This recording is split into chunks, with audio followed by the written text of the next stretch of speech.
हाँ भाई, रेडी हो? आज हम जा रहे हैं एक स्टडी टूर पर। अरे अरे अरे रुको, स्टडी टूर का मतलब ये नहीं है कि भाई बहाने बहाने से मैं कुछ पढ़ाई लिखाई की बातें कर लूंगा। आज हम जा रहे हैं बच्चों को लेकर एक हिस्टोरिकल बिल्डिंग की सैर के लिए। इट्स काइंड ऑफ पिकनिक यार। और वैसे तो ये कंस्ट्रक्शन के लिहाज से बिल्डिंग है ही ज़बरदस्त, लेकिन असल इसकी जो वजह शोहरत है वो इसके मालिक और इसके मकीन हैं। तो आ जाए, चलें और बकिया बातें रास्ते में।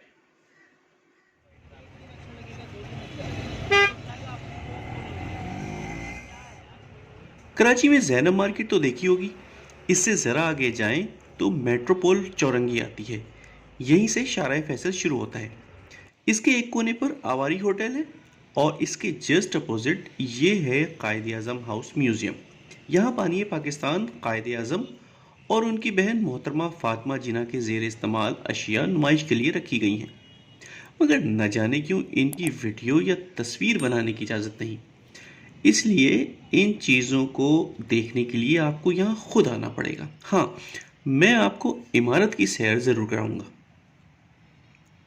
यह हवेली नुमा बंगला 10,214 गज पर मुहित है, जिसे कभी फ्लैग स्टाफ हाउस भी कहा जाता था। कायद आज़म मोहम्मद अली जिन्ना ने 1943 यानी 1943 में इस दीदा ज़ेब इमारत को देखा तो मुतासिर हुए बगैर ना रह सके और 1,15,000 रुपये में इसे ख़रीद लिया।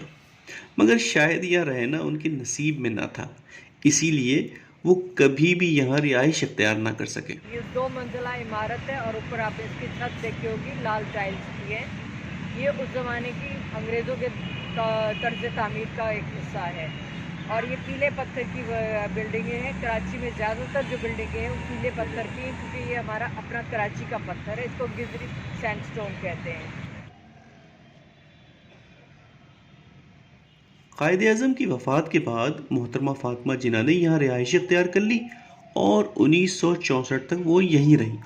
बाद में इसे कौमी विरसा करार दे दिया गया।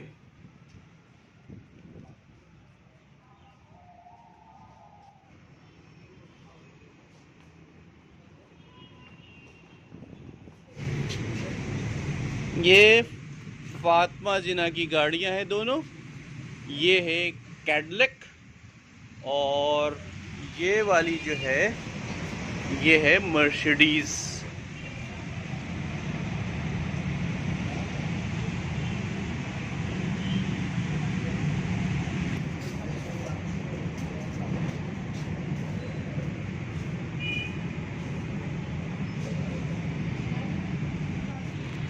बहुत ही खूबसूरत रिहाइश गाह है ये कायद आज़म की। ज़बरदस्त चारों तरफ एक गार्डन है। सन 1993 में इसे आवाम के लिए खोल दिया गया, लेकिन यहाँ अब भी बहुत कम लोग आते हैं। मेरा मशवरा है कि बच्चों को लेकर यहाँ ज़रूर आएँ। तो बस आज के लिए इतना ही। चलें, फिर मिलते हैं किसी और वीडियो में। अल्लाह हाफ़िज़।